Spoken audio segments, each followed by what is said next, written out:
Ceilândia Sul está mandando um abraço. Aí eu vou saber que o Judivan está aqui. Bom, obrigado, Conceição. Eu admiro muito ele. Inclusive, ele tem uma coletânea de livros contra a corrupção. Queria que ele falasse um pouco sobre esse assunto. Vamos falar, Conceição, aqui com a gente é assim, menina. Vamos dar mais uma boa-vinda, boa tarde. Judivan, seja bem-vindo, meu amigo. É um prazer recebê-lo aqui. Você sabe que eu admiro muito o teu trabalho como escritor, como procurador federal, meu amigo. E fez um belíssimo trabalho.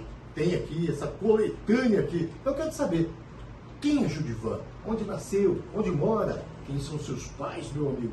De onde veio essa raiz aí, tão nordestina e lutadora pela coisa correta, não é verdade? É verdade. Eles não precisam de pessoas que defendam a população, que defendam o ser humano, que defendem o morador. E isso é fundamental. Com a palavra. Como o ouvinte é a razão de nós existirmos, Justamente. eu quero mandar um abraço para a Conceição, então, né? Eu acho que ela é professora, orientadora educacional. Muito obrigado por Professora aposentada. Conceição, um prazer. Bom, você me pergunta de onde vem Judivan. Quem é Judivan? É um ser humano.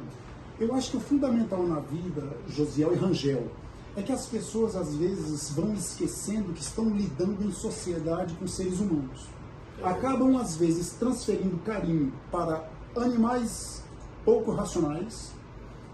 A gente deve amar todos, o gatinho, o cãozinho, todos os nossos pets, mas a gente não pode amar mais os animais menos racionais do que o próprio ser humano. Então é preciso começar desse paradigma. Eu sou um ser humano, nasci lá no interiorzão da Paraíba, na roça, no sertão nordestino, no Vale do Piancó. Nasci num sítiozinho chamado Dois Riachos. Dois Riachos. Eu viajava muito pelo mundo, aí meu irmão, no ano de 2005, ele disse assim, rapaz, deu uma paradinha de viajar pelo mundo aí, tá na hora de você conhecer suas origens. Aí eu aluguei um jeguinho, a gente alugou um carrinho 1.0 e botou o apelido dele de jeguinho, né? Saímos daqui, passamos 10 dias rodando lá no interiorzão da Paraíba, no mar, e descobrimos É Alagoas, né? assim. Alagoas, né? Não, é Paraíba. Aqui em Alagoas também tem, né? Riachos, Dois Riachos. Tem, mas esse é na Paraíba. Nasci nesse sítiozinho, papai me registrou uma cidade chamada São José de Caiana, porque lá tinha cartório, depois fui para Itaporanga, meu irmão, e de Itaporanga viemos para cá, porque lá papai arrendou uma rocinha, agora é a saga do Nordestino. A saga do Nordestino. O que aconteceu? Em 3 anos nessa rocinha, no primeiro ano, caiu uma chuva chuvas tão fortes, que acabou, destruiu toda a plantação. Aí meu pai, já devendo, foi para o armazém geral, na década de 60, né? Você sabe que ia lá comprar cimento no armazém geral, com uma cadernetinha na base da confiança. Aí ele plantou o segundo ano. No segundo ano deu uma seca tão grande que queimou tudo.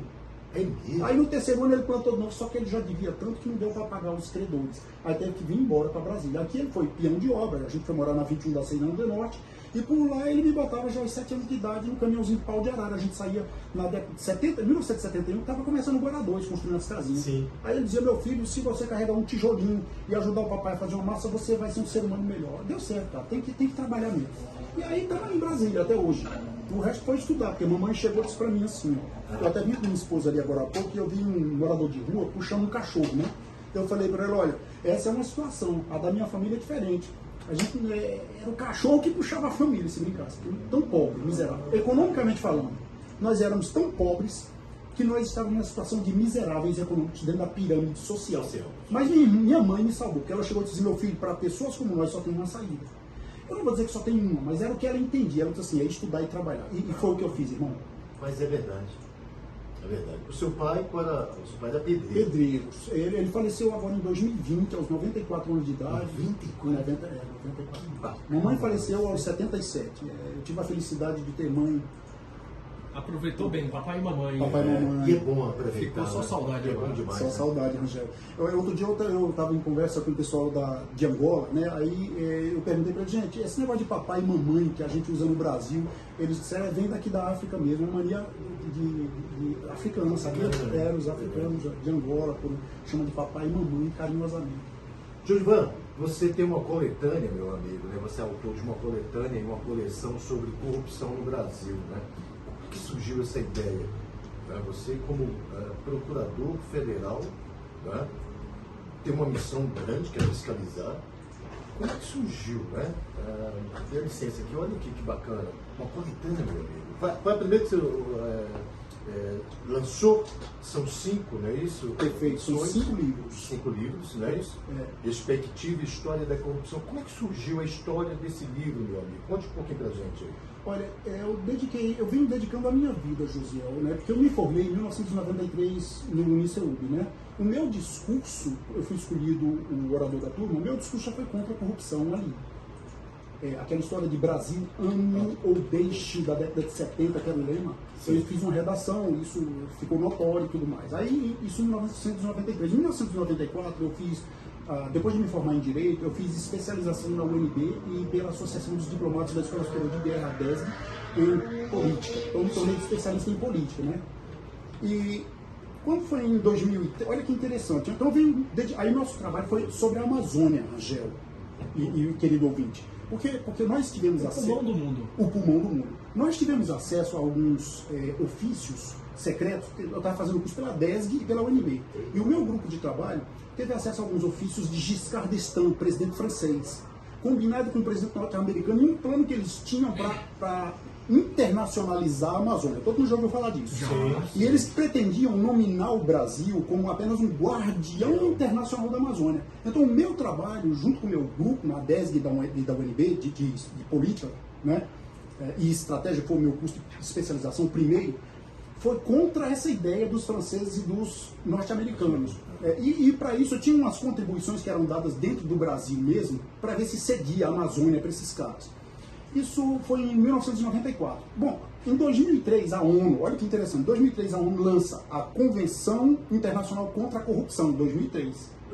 Eu vou fazer um histórico rápido. Em 2003 a ONU lança a Convenção da ONU contra a Corrupção. Em 2005 a ONU lança o Tratado Internacional contra a Corrupção e o Brasil se torna signatário. Ou seja, se você está associado à ONU, como o Brasil é, um país integrado, filiado, você tem que aderir. O Brasil aderiu em 2006, no ano seguinte, ao Tratado Internacional, através do decreto 5.687. Agora, olha que interessante, esse debate sobre a corrupção no mundo vai tomando corpo, ganhando a largura que ele precisava, porque é importante para o desenvolvimento da humanidade. Então, em 2006, o Brasil adere. Quando é em 2008, o Catar, o Sheikh Tamim Hamad do Catar, ele percebe que a ONU está criando uma agenda para 2030, que essa agenda está em vigor hoje. Aí ele cria a Visão Nacional do Catar, no ano de 2008 e 2009. E ele pensa o seguinte, olha, eu preciso transformar o meu país numa sociedade de desenvolvimento sustentável. Em 2009 ele estabelece essa visão para o Catar. Em 2011 ele cria o Centro de Estado de Direito contra a Corrupção, 2011. E nisso eu já estava fazendo o meu curso de Direito, porque eu comecei em 2007 na Argentina. O governo brasileiro pagou, eu como procurador federal, o governo me deu uma bolsa de estudo, eu fui fazer o curso, o meu doutorado na Argentina. Só que eu não falei para o governo brasileiro que eu ia fazer, que meu tema era contra a corrupção. Eu temia que de alguma forma pudessem barrar. Aí o que eu fiz? Fui fazendo tudo direitinho, só deixei para anunciar que a minha tese seria contra a corrupção quando eu tivesse terminado. Aí eu fiz 5 anos na Argentina, na Universidade do Museu Social Argentino, em Buenos Aires, e meu doutorado foi de 2007 a 2012. Nisso, o Catar já tinha lançado a agenda dele, de acordo com a ONU. E a ONU já tinha promovido o 13º encontro no Catar contra a corrupção, contra as drogas, contra o tráfico de influência, contra o peculato no mundo inteiro. Em 2012 eu concluí meu doutorado. Quando eu concluo o doutorado, eu já estou há 5 anos pesquisando o tema no Brasil, viajando. Brasil, Argentina, Uruguai, Paraguai, Venezuela, Espanha e Estados Unidos. Aí em 2013, quando eu terminei, o meu procurador chegou e disse, não, Gilvan, você foi bem, eu sei que você fala um pouco de italiano, não quer fazer um curso pós-doutoral lá em Roma? Eu falei, claro que eu quero, estudar é a minha vida. Aí eu aproveitei mais 1 ano de pesquisa, já era o 6º ano. Aí eu terminei na Universidade Tor Vergata, em Roma, na Itália, o meu curso pós-doutoral sobre a interpretação do direito comparado nas cortes europeias, analisando Itália, França, Alemanha, dentro do mercado comum europeu.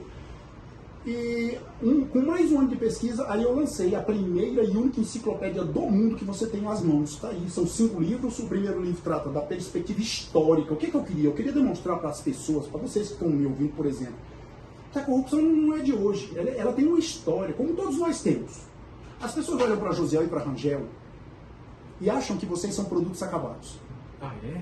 Todo mundo pensa isso, Angel. Você pensa isso, José? Se alguém vê o teu sucesso, já acha que você já nasceu com sucesso. Ah, é verdade. As pessoas não querem parar para ouvir a história. O que te levou até isso, aquele sucesso. Mas você vai dar continuidade daqui a pouquinho. Um break. Musical. Porque nós dois estamos tendo uma uma aula de história aqui, exatamente. rapaz.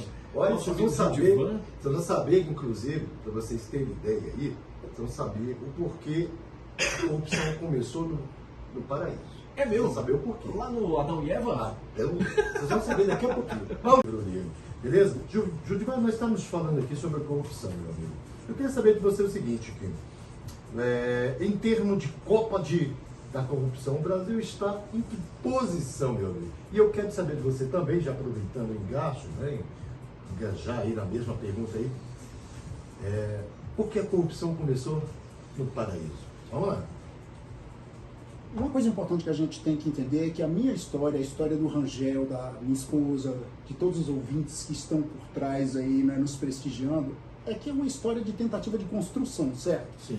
Você nasce, cresce, se desenvolve, luta, trabalha, acorda de madrugada, vai pra feira, vai pro seu trabalho, você vai pra rua como camelô, você quer se desenvolver.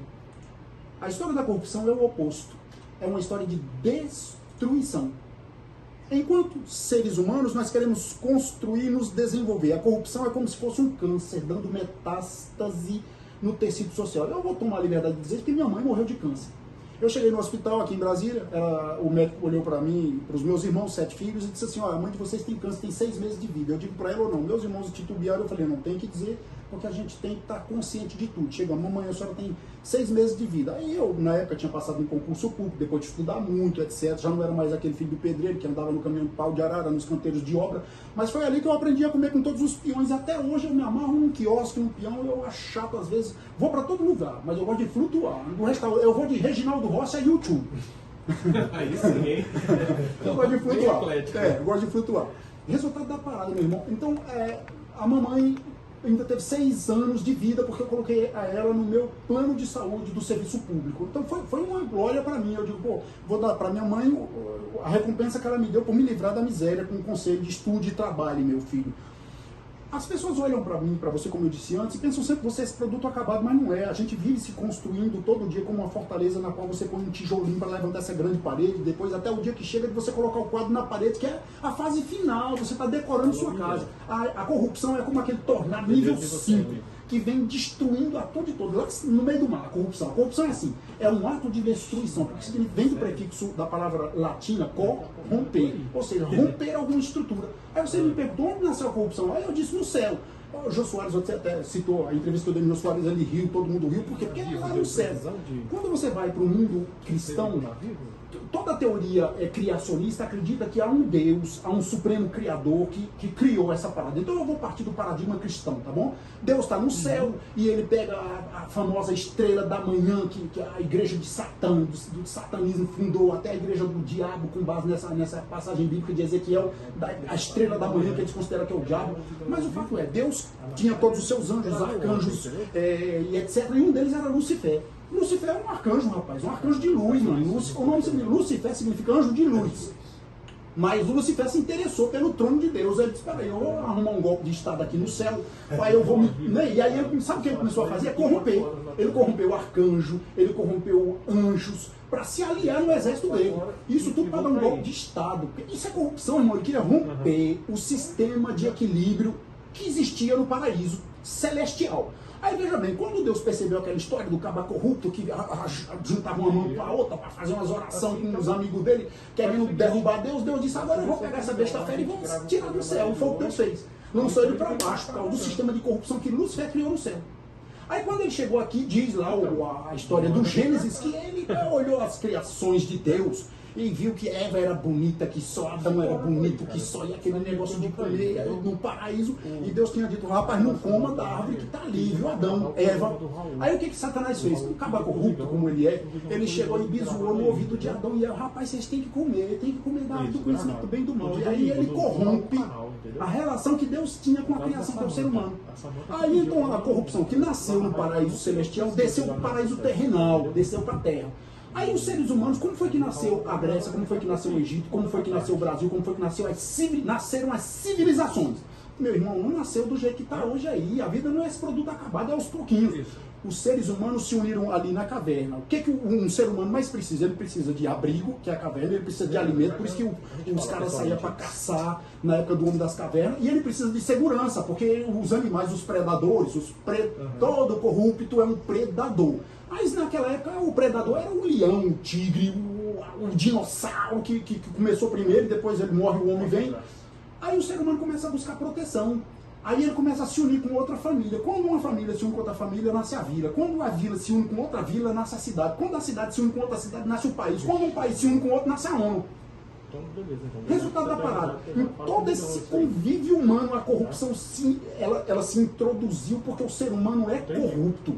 O que nós temos que fazer, como dizia Thomas Hobbes, o grande autor do livro Leviatã, é todos os dias tentarmos colocar uma coleira nesse cão raivoso que existe dentro de nós. Por isso que nos meus livros, eu estou lançando agora o mês que vem o meu 19º livro, lançado simultaneamente em Portugal e no Brasil, se chama Falácias Políticas. A gente tem que ter cuidado de botar uma focinheira, igualzinho o cachorro bravo, o dono do cachorro bravo, para ele não morder a pessoa que passa na rua, não põe uma focinheira. Nós temos que aprender a colocar uma focinheira nessa disposição que o ser humano tem, que nós temos para corromper o equilíbrio que está ao nosso redor. Então a corrupção nasce no céu, do céu vem para o plano terrestre e aí se espalha. E aí se tornou o que a gente tem. Aí você me perguntou, e o Brasil, né, nesse contexto? Olha, tem 2 órgãos mundiais que medem a corrupção. Um é a Transparência Internacional e o outro é o Barômetro, né, o Barômetro Latino. A Transparência Internacional sempre situa o Brasil entre o 6º e o 70º lugar entre 200 países. Isso significa que o nosso índice de percepção de corrupção é extremamente grande no mundo. Se o Brasil é o 69º país em termos de percepção da corrupção, e quanto maior o número, mais corrupção no país, então você pensa, o Uruguai, vou fazer um paralelo com o Uruguai. O Uruguai é aqui pertinho de nós. Ele é o 24º em termos de percepção. O Brasil é o 69º, 71º, 2º, 3º, então nós somos infinitamente mais corruptos do que o Uruguai, que está aqui do nosso ladinho. Qual é a diferença? A diferença que eu posso apontar e aponto na minha enciclopédia, no livro 5, que são as ferramentas de combate à corrupção, em primeiro lugar é a vontade. Vontade política e vontade jurídica de combater a corrupção. Não é acabar, Rangel, com a corrupção. Porque para acabar com a corrupção nós teremos que destruir a humanidade inteira. Acabar o mundo. Acabar o mundo. Passa por aí. Falei muito, né? Rapaz. Tô bom. Mas, Judivan, nesse quesito, na sua opinião, quantos bilhões ou trilhões, na sua opinião, eu falo do Brasil e mundialmente, né? Porque os valores, meu amigo, são coisas infinitas, né? Astronômicos. Olha, a ONU divulga que são 100 bilhões de dólares por ano no Brasil. A ONU divulga que são 100 bilhões, não estou falando de 100 bilhões de reais não, mano. Estou falando de 100 bilhões de dólares em desvios. O problema é que nós, quando abrimos as páginas dos jornais, quando escutamos os nossos podcasts, quando colocamos nosso ouvido e nossos olhos diante da TV e do rádio, a gente fica escutando só sobre a corrupção em nível federal, mas nós esquecemos que nós temos quatro dimensões da Federação Brasileira. Nós temos a corrupção no município, que ninguém fica dando muita atenção, porque está lá no município escondidinho. Nós temos a corrupção no nível estadual, e nós temos a corrupção no nível distrital e temos a corrupção no nível federal. Se você tomar todas essas esferas da federação juntas... Agora eu vou te fazer uma pergunta, Judivan Ferreira. E o judiciário, será que é incorruptível? Se o judiciário é formal... Eu vou fazer um silogismo aqui, como Aristóteles fazia, tá bom? Eu sou professor, fui professor de faculdade, professor de curso preparatório durante 20 anos. Vamos lá. Aristóteles criou dentro das figuras de linguagem o silogismo. Ele dizia assim, ó, a corrupção é do ser humano. Ministro do Supremo Tribunal Federal ou qualquer integrante do judiciário é ser humano. Logo, eles também são corruptos. Ó, tá vendo? Respondeu a pergunta. E nós temos que prestar atenção numa coisa muito importante. Muito. Que poucas pessoas prestam atenção e raciocinam sobre ela. Refletem, Rangel e Josiel. É o seguinte. Nos países, na esmagadora maioria dos países do mundo, as pessoas confundem judiciário com justiça. Eu venho dizendo nos meus livros, são duas coisas completamente diferentes. Às vezes você tem um poder judiciário numa Venezuela, numa Argentina, no Uruguai, no Paraguai, nos Estados Unidos, no Japão, na China, que ele profere uma decisão, um acórdão de acordo com a lei, mas às vezes a própria lei é desonesta. Isso que mais acontece. Porque não é porque é lei que é honesto. Então não confunda, meu prezado amigo, você que está aí nos ouvindo, justiça com poder judiciário. O poder judiciário, ele pode ou não fazer justiça. Quer um exemplo? Em 1989, quando Sarney saiu, nós tínhamos assegurado pela Constituição o direito adquirido aos 84 e por medida provisória, os 84,32 a todos os trabalhadores do Brasil. Por causa do disparo do gatilho da inflação. Vocês são da minha geração, e tem muita gente que está me ouvindo que é da minha geração. A inflação foi de 84,32% ao mês. Quando o Sarney saiu, então todo trabalhador brasileiro tinha direito aos 84,32. O que o Supremo Tribunal fez? Disse que era inconstitucional. Aí eu te pergunto, de acordo com as leis que foram criadas para que, naquela época, o governo novo que assumia não tivesse que pagar dos cofres públicos os 84,32, do ponto de vista jurídico, aquilo era legal. Mas do ponto de vista da justiça, aquilo era uma traição com o povo brasileiro, era uma fraude, era absolutamente injusto. Então, judiciário, às vezes, promove, produz decisões que às vezes são justas, mas outras vezes são apenas legais. Tem um ditado latino que orienta, e todo bom jurista sabe, no omni quod licet honestum est. Vixe Maria, falei feita besta fera agora em latim. Não falei? Eu só entendo isso porque eu decorei. Eu decorei. No omni quod licet honestum est. Ou seja, nem tudo que é legal é honesto. Nem tudo que é legal é honesto. Então não vamos confundir poder judiciário com justiça. Justiça é uma coisa que está muito acima. Justiça é aquele bem que você escreve com B maiúsculo, do indivíduo que assume um poder, seja ele no legislativo, no poder judiciário ou no executivo, e ele pensa na nação brasileira, no povo, naquele cara que acorda 1h30 da manhã para montar a banca dele. O cara que é justo, que promove justiça, ele não pensa em negar a esse cidadão brasileiro, esse cidadão da África inteira, da América Latina, da Oceania, ele não pensa em negar o mínimo de dignidade social e econômica que todo ser humano merece e que todas as constituições prometem. Por exemplo, mano, na nossa Constituição, no artigo 6º e 7º, diz assim: todo brasileiro tem direito à saúde, educação, transporte, segurança, assistência social. Isso é o mínimo, é o que a gente chama de mínimo de dignidade social. Agora, o que você encontra na rua quando você passa? É essa gente que merece a dignidade social vendendo pinha, caqui, vendendo pano de prato, meu amigo. Saco de lixo. Tudo. Para sobreviver. Para sobreviver.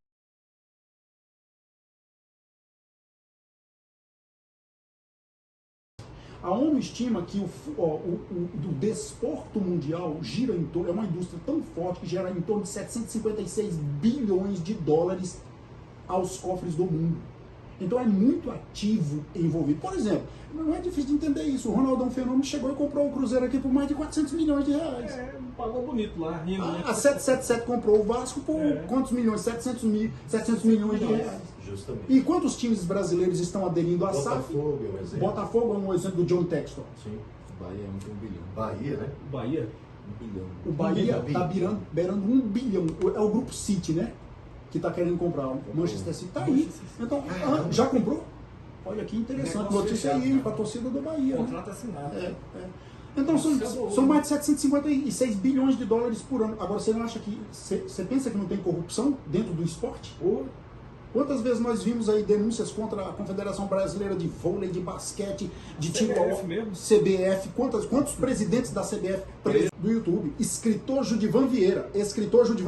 Se associa, deixa os livros estão à venda também. Os livros estão à venda na www.paralelo43.com.br. Na Livraria Leitura do Conjunto Nacional, lá na travessa lá do Parque Casa Park Shop e também na Livraria da Rodoviária. Mas paralelo43.com.br também, você recebe em qualquer lugar do Brasil.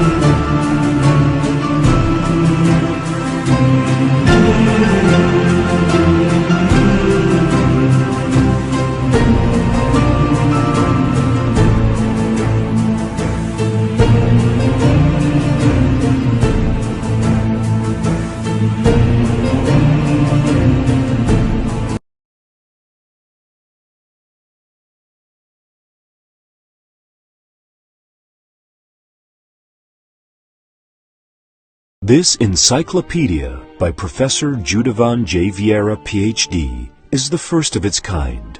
chronicling corruption all over the world with public funds. The 5 volumes of research are the result of Vieira's work in a field of study that has been his passion since he graduated from law school in 1993. Corruption is both inherent to the human being and capable of destroying the social doctrine. Vieira analyzes various perspectives of this social disease most commonly found in underdeveloped countries, offering solutions to remediate this disease of the soul. Corruption is the scourge that prevents social well-being and the minimal social dignity that the people of the world deserve. Learn how to fight it with Encyclopedia Corruption in the World.